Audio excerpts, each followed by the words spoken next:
संगमनेरमध्ये विधानसभेच्या निवडणुकीनंतर नगर परिषदेतही रंगत आलेली आहे। संगमनेर नगर परिषदेमध्ये आमदाराची भावजाई विरुद्ध आमदाराची पत्नी असा थेट संघर्ष पाहायला मिळतोय।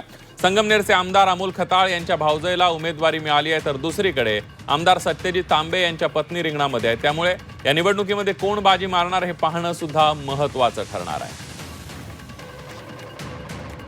मी फक्त माझ्या पत्नीसाठी रिंगणात उतरलोय किंवा मैदानात उतरलोय असं नाही, तर मी आणि आमची सर्व संगमनेर सेवा समिती ही संगमनेरकरांसाठी मैदानात उतरलेली आहे। कारण ज्या पद्धतीचं राजकारण मागच्या 1 वर्षामध्ये या संगमनेर शहरामध्ये झालेलं आहे, ज्या पद्धतीची दडपशाही, गुन्हेगारी आणि ज्या पद्धतीची हुकुमशाही पद्धतीचं प्रशासनाला त्रास देणं असेल, सामान्य माणूस, व्यापारी यांना त्रास देणं असेल, हे जे काय राजकारण मागच्या काळात झालेलं आहे त्याच्या विरुद्ध सगळे संगमनेरकर म्हणून आम्ही आज एकत्र आलेलो आहे। सगळे राजकीय जोडे बाजूला ठेवून आम्ही एकत्र आलेलो आहे संगमनेर सेवा समिती नावानी, आणि म्हणूनच मला असं वाटतं की संगमनेरकरांसाठी आम्ही मैदानात आहोत।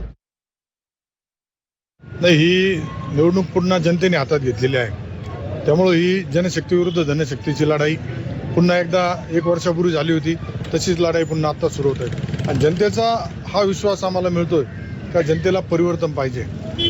परिवर्तन कशासाठी पाहिजे, तर विकासासाठी पाहिजे।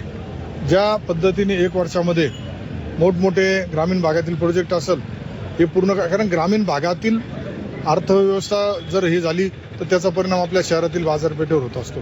त्यामुळं जनता आज संगमनेरची धुळीपासून त्रस्त आहे।